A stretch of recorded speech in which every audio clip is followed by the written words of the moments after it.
warahmatullahi wabarakatuh. Di sini saya akan menjelaskan beberapa materi.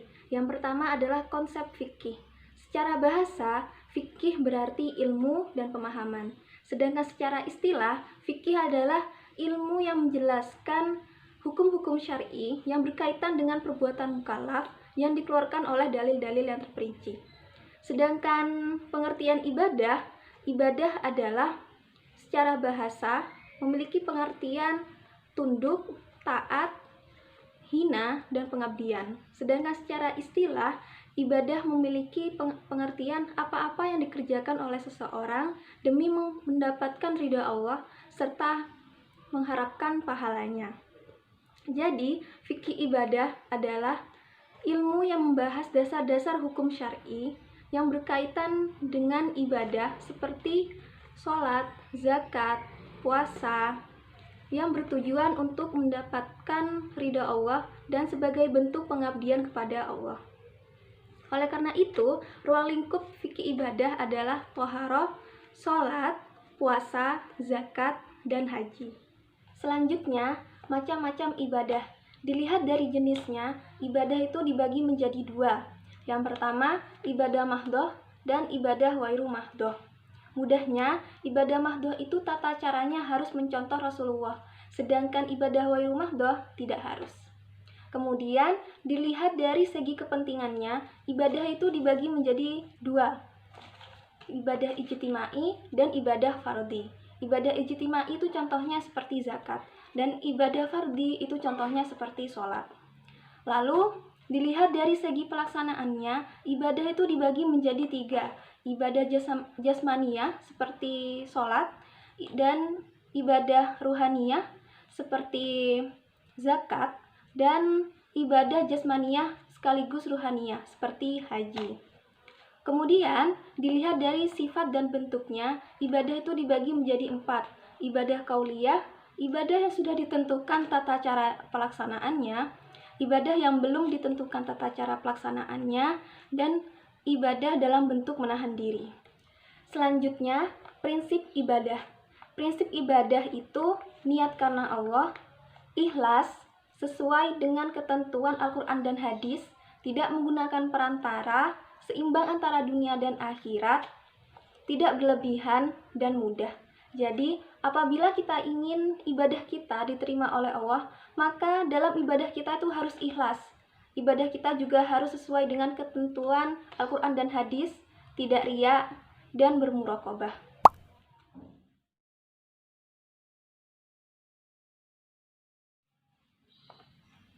Selanjutnya, materi yang kedua. Materi yang kedua yaitu thaharah.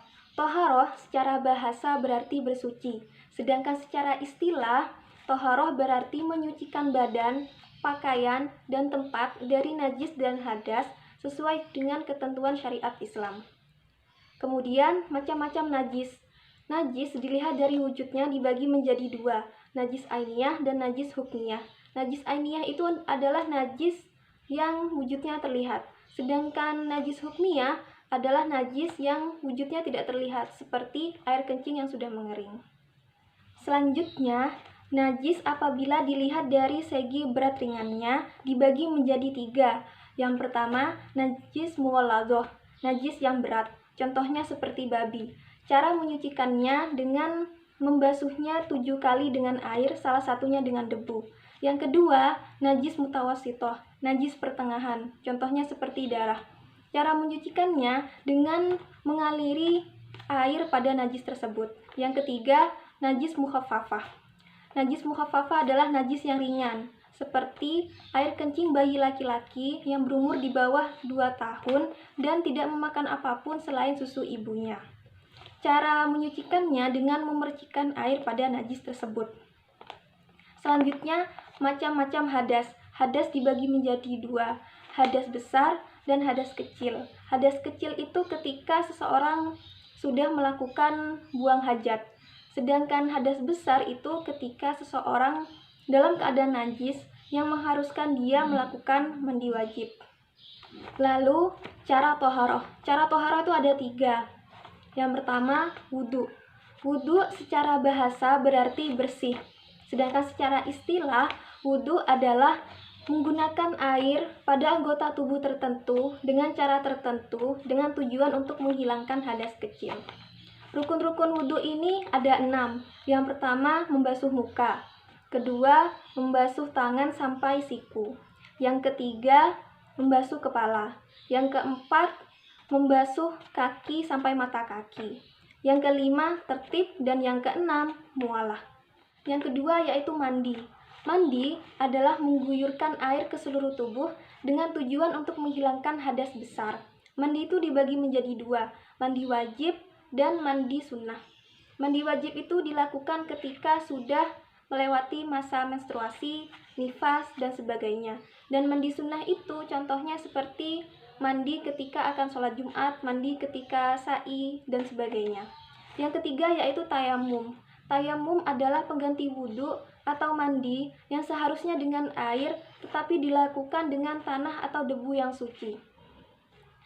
Tayamum ini harus dilakukan dengan alasan-alasan tertentu seperti sakit, dalam keadaan perjalanan jauh, airnya tidak ada, dan sebagainya. Adapun syarat sah tayamum ini ada 4, yaitu sudah memasuki waktu sholat, memakai debu yang suci, sudah memenuhi alasan untuk bertayamum, dan sudah berupaya mencari air.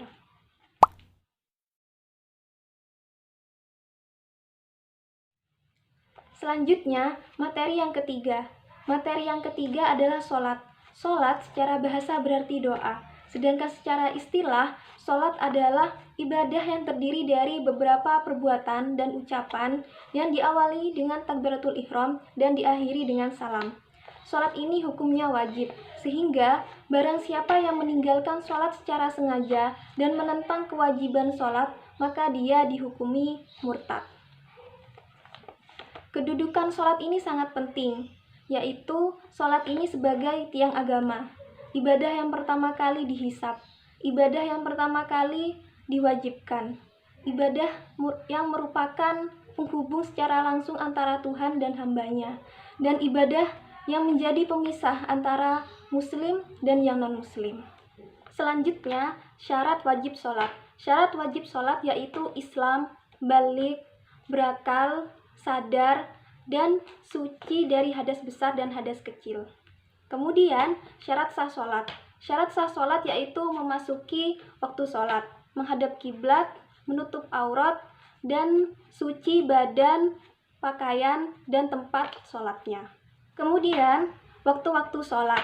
Waktu-waktu sholat itu ada 5. Yang pertama, duhur. Duhur itu dimulai dari tergelincirnya matahari sampai bayang-bayang benda itu sama panjang dengan benda aslinya. Yang kedua, asar. Asar dimulai dari bayang-bayang benda itu sama panjang dengan benda aslinya hingga menurunnya matahari di ufuk barat. Yang ketiga, yaitu maghrib. Maghrib dimulai dari tenggelamnya matahari di ufuk barat sampai menghilangnya mega merah di ufuk barat. Yang keempat yaitu isya. Isya dimulai dari mega merah menghilang di ufuk barat sampai tengah malam. Dan yang terakhir yaitu subuh.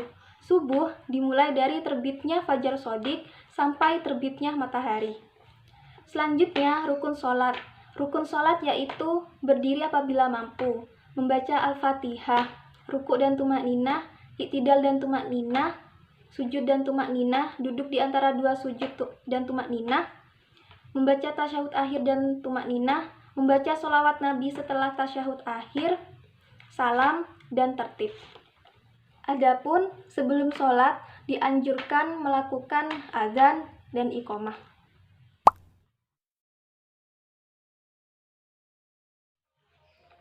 Sekarang materi yang keempat yaitu puasa. Puasa adalah menahan diri dari segala hal yang membatalkan puasa dari terbit fajar sampai tenggelamnya matahari dengan niat beribadah kepada Allah. Adapun macam-macam puasa, yang pertama adalah puasa wajib seperti puasa Ramadan, puasa kafarat, dan puasa nazar. Dan yang kedua yaitu adalah puasa sunnah seperti puasa Senin Kamis, puasa Asyura, puasa Ayyamul Bid, puasa Daud, dan sebagainya. Dan yang ketiga yaitu puasa yang dilarang. Puasa yang dilarang ini ada dua, puasa yang diharamkan dan puasa yang dimakruhkan.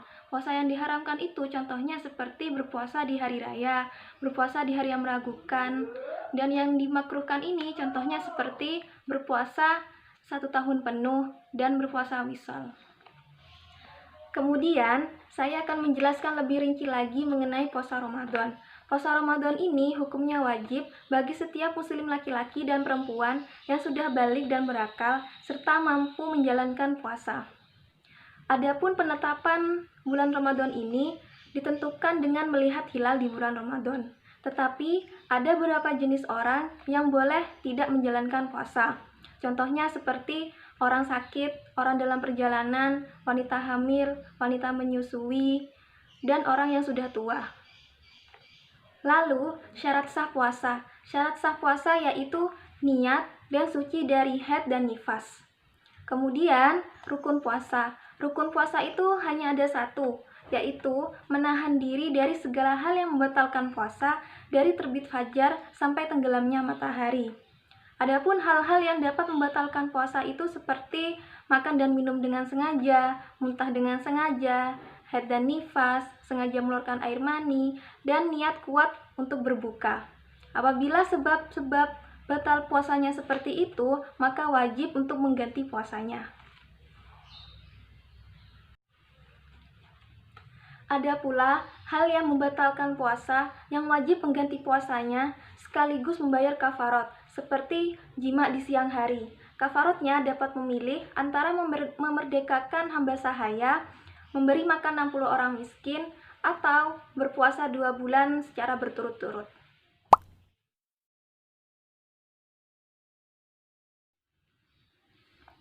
Kemudian, materi yang kelima, yaitu zakat. Zakat secara bahasa berarti tumbuh, berkembang, dan juga berarti bersih dan suci. Sedangkan secara istilah, zakat itu berarti memberikan harta dengan kadar tertentu kepada orang-orang tertentu. Macam-macamnya zakat itu ada dua.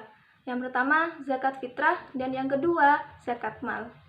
Zakat fitrah itu hukumnya fardu ain bagi setiap orang muslim.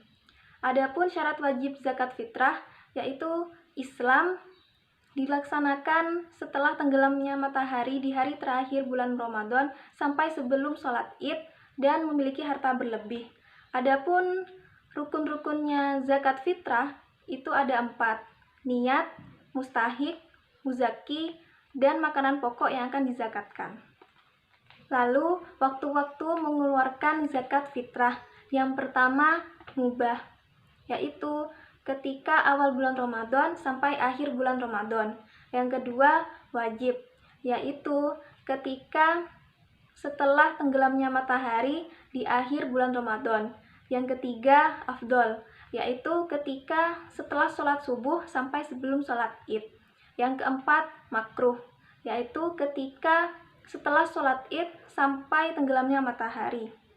Yang kelima, haram, yaitu setelah tenggelamnya matahari di hari raya Idul Fitri. Selanjutnya, zakat mal. Zakat mal berarti membersihkan harta dengan mengeluarkan sebagian harta dan diberikan kepada orang yang berhak apabila sudah mencapai senisab. Syarat wajibnya yaitu Islam, merdeka, hartanya miliknya sepenuhnya, cukup senisab, dan dimiliki 1 tahun. Lalu, harta-harta yang wajib dizakati. Yang pertama, emas dan perak. Nisabnya emas yaitu 94 kg dan nisabnya perak 200 gram. Zakatnya 2,5% per tahun. Yang kedua, perniagaan.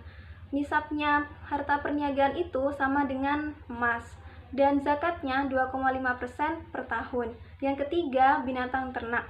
Binatang ternak yang wajib dizakati itu seperti kambing, sapi, kerbau, dan unta. Tetapi binatang ternak yang digunakan untuk membajak sawah tidak perlu dizakati. Yang keempat, hasil tanaman. Nisabnya 5 wasak atau 750 kg. Zakatnya 10% apabila diairi dengan air hujan atau air sungai, atau 5% apabila diairi sendiri. Yang kelima, harta temuan. Zakatnya 1/5. Yang keenam, profesi. Zakatnya 1/5 juga. Adapun orang yang berhak menerima zakat antara lain fakir, miskin, amil, mu'allaf, gharim, riqab, ibnu sabil, dan sabilillah.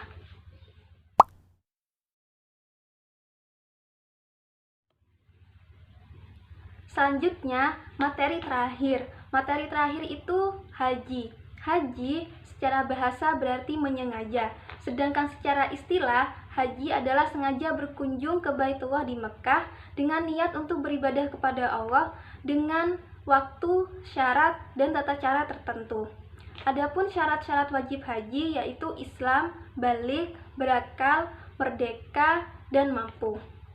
Setelah itu, rukun-rukun haji. Rukun-rukun haji itu ada 6. Yang pertama, ihram. Kedua, wukuf di Arafah. Ketiga, tawaf. Keempat, sa'i. Kelima, tahallul. Dan keenam, tertib. Yang pertama adalah ihram. Ihram itu niat untuk beribadah haji atau umrah atau keduanya sekaligus. Yang kedua, wukuf di Arafah. Wukuf di Arafah berarti berada di Arafah. Waktu wukuf itu dari tergelincirnya matahari pada tanggal 9 Zulhijjah. Yang ketiga, tawaf. Tawaf berarti mengelilingi Ka'bah sebanyak 7 kali. Tawaf ini diawali dan diakhiri di Hajar Aswad. Yang keempat, sa'i. Sa'i berarti berlari-lari kecil antara Bukit Sofa dan Marwah. Sa'i ini dimulai dari Bukit Sofa dan diakhiri di Bukit Marwah. Yang kelima, tahallul. Tahallul berarti mencukur atau menggunting rambut kepala. Dan yang keenam yaitu tertib. Tertib artinya melakukan ibadah haji ini dengan urut.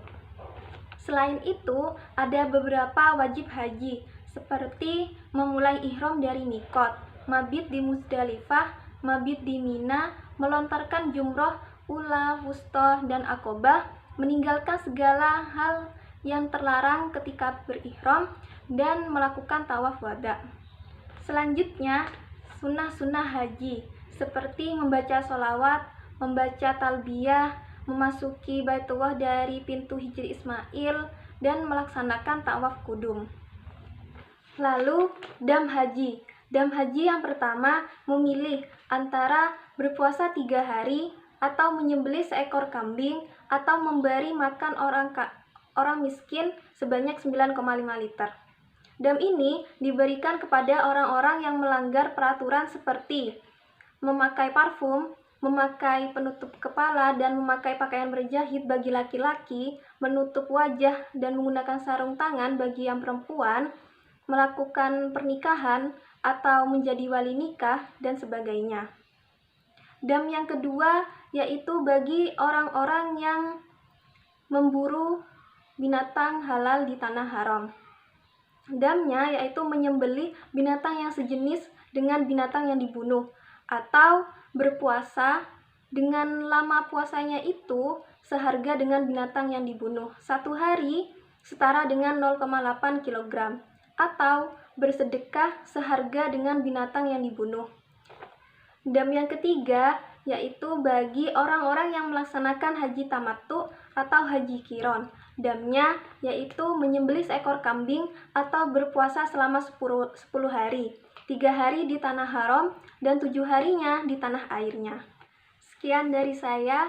Terima kasih atas perhatiannya. Mohon maaf apabila ada kesalahan. Wassalamualaikum warahmatullahi wabarakatuh.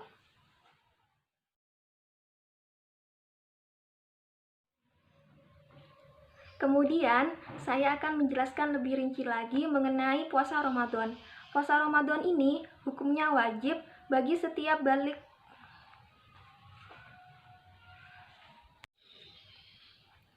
Kemudian, saya akan menjelaskan lebih rinci lagi mengenai puasa Ramadan. Puasa Ramadan itu hukumnya wajib bagi setiap muslim laki-laki dan perempuan yang balik dan berakal serta mampu menjalankan puasa. Puasa Ramadan ini ditentukan ketika melihat hilal. Sekarang materi yang keempat. Materi yang keempat yaitu puasa. Puasa adalah menahan diri dari segala hal yang membatalkan puasa, dari terbit fajar sampai terbenamnya matahari, dari salah